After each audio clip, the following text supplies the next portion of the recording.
Assalamualaikum warahmatullahi wabarakatuh.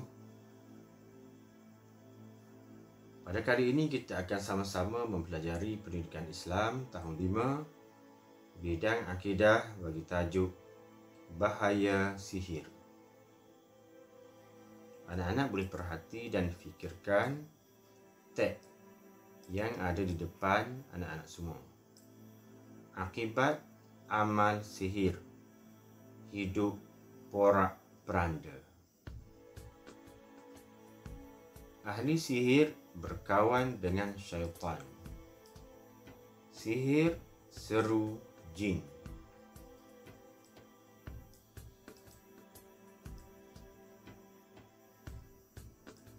Mari kita sama-sama fahami apakah yang dimaksudkan dengan sihir. Mengapa Islam mengharamkan perbuatan sihir?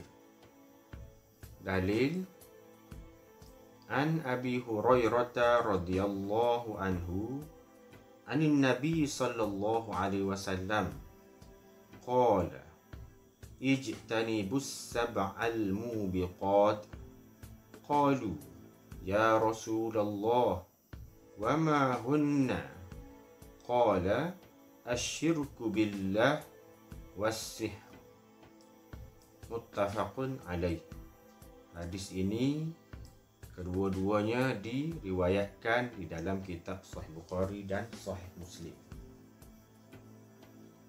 Maksudnya, daripada Abu Hurairah radhiyallahu taala anhu bahawa Nabi Muhammad sallallahu alaihi wasallam bersabda, elakkan 7 perkara yang membinasakan.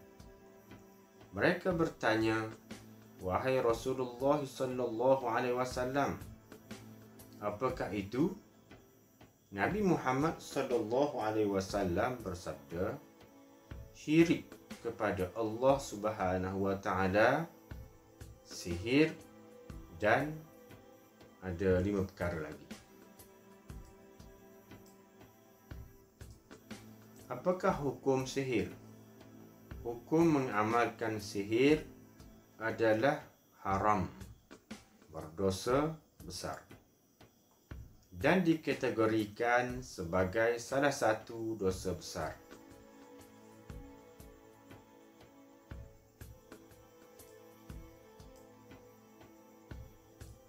Seterusnya, mari kita baca dan teliti perbualan di antara imam dan beberapa orang murid. Baiklah, yang pertama. Tuan Imam, kami murid dari Sekolah Kebangsaan Taman Setia, berhasrat menemu ramah Tuan Imam. Imam, ya, silakan. Murid bertanya lagi, apakah arti sihir Tuan Imam? Kata Tuan Imam, sihir ialah ikatan, jampi dan perkataan yang diucapkan, ditulis atau dibuat bentuk sesuatu. Sihir mendatangkan kesan dan akibat buruk terhadap tubuh, hati atau akal orang yang disihir tanpa menyentuhnya secara langsung. Okey, inilah makna sihir. Kita baca sekali lagi. Sihir ialah ikatan.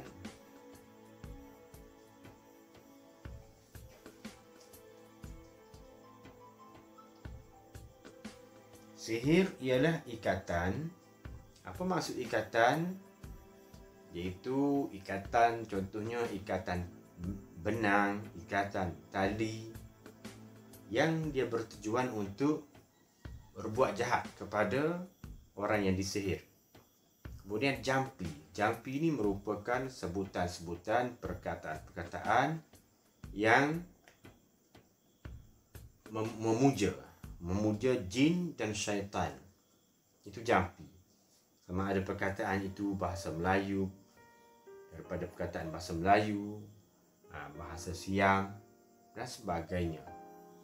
Dan perkataan yang diucapkan, yang disebut, yang ditulis atau dibuat bentuk sesuatu. Sihir mendatangkan kesan dan akibat buruk terhadap tubuh, hati atau akal orang yang disihir tanpa menyentuhnya secara langsung.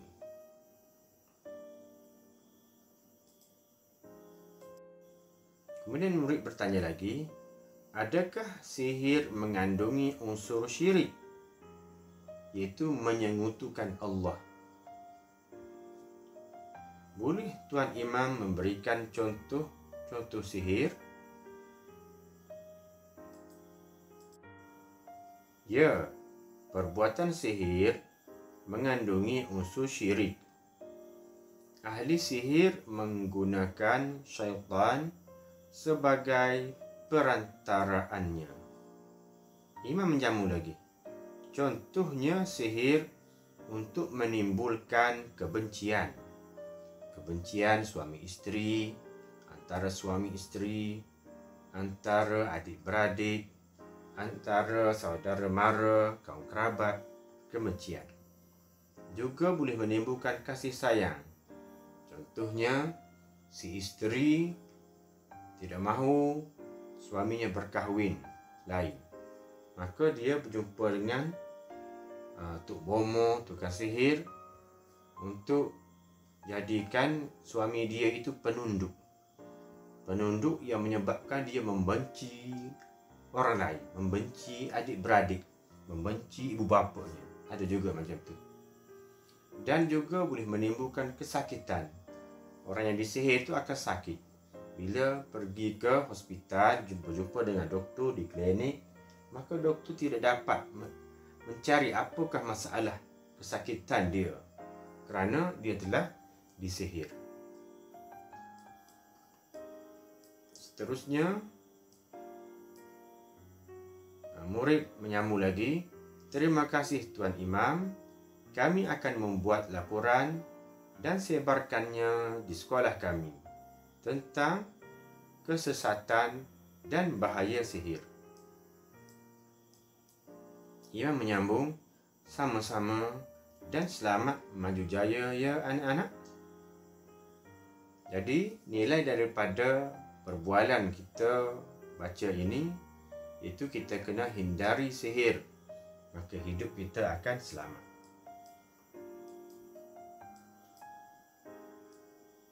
Seterusnya anak-anak, mari kita sama-sama teliti dan fahami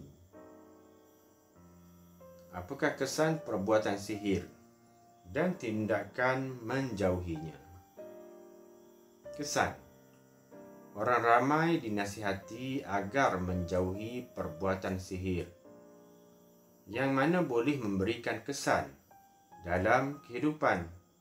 Antaranya, boleh merosakkan akidah. Boleh merosakkan akidah, iaitu boleh menyebabkan seseorang itu kafir serta akan masuk neraka kekal selama-lamanya. Segala amalan, solat, puasa, zakat, berbuat baik yang dia lakukan itu akan menjadi debu-debu yang berterbangan, tidak mendapat hasil apa-apa pun. Itulah maksud merosakkan akidah. Yang kedua, dimurkai Allah Subhanahu wa taala. Allah akan benci, Allah akan marah kepadanya. Yang ketiga, mendorong sifat iri hati. Orang yang berlaku sihir ini, dia mempunyai sifat hati yang busuk. Dia mempunyai hati yang busuk, mempunyai sifat yang buruk, sifat iri hati. Yang keempat, malas berusaha. Dia malas berusaha.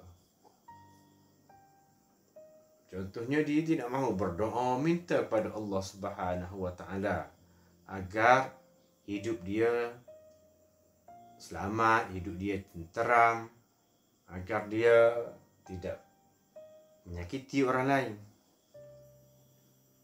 Yang kelima, membazir wang dan masa. Menghabiskan banyak duit untuk berjumpa tukang sihir itu, untuk bomoh ini, untuk nujum itu. Membazir masa dan wang. Yang keenam, hati resah gelisah. Hati dia tidak tenteram kerana dia sentiasa dengki, sentiasa iri hati dengan orang lain. Yang ketujuh, menyuburkan sikap dendam dan permusuhan dalam masyarakat. Dia semakin berdendam, semakin membenci kepada orang yang dia dengki itu. Jadi anak-anak, bila ada kesan, apakah pula tindakan seseorang itu berkenaan dengan sihir? Tindakan, setiap Muslim hendaklah menjauhi perbuatan sihir.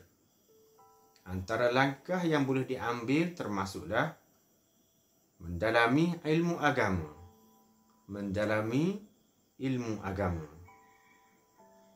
Bila kita belajar ilmu akidah, maka mestilah kita akan takut untuk mendekati perbuatan sihir, berjumpa dengan tukang-tukang sihir, kerana akibatnya dari sudut akidahnya, dari sudut kezalimannya akan berlaku. Yang kedua, mengamalkan Islam dalam kehidupan. Mengamalkan ajaran Islam dalam kehidupan. Yang ketiga, berusaha dengan gigih untuk mencapai sesuatu. Berusaha dengan gigih untuk mencapai sesuatu perkara. Yang keempat, membanyakkan berdoa, memohon perlindungan daripada tipu daya syaitan. Membanyakkan berdoa, minta doa dengan Allah, memohon pertolongan daripada dihasut oleh syaitan.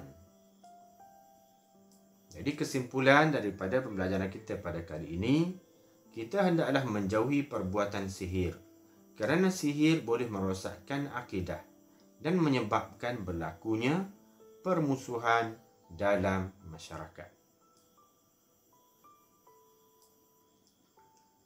Jadi Ustaz harap agar anak-anak semua dapat memahami apa yang kita pelajari pada kali ini. Terima kasih kerana menonton dan sama-sama belajar. Jangan lupa subscribe. Sekian, terima kasih. Wassalamualaikum warahmatullahi taala wabarakatuh.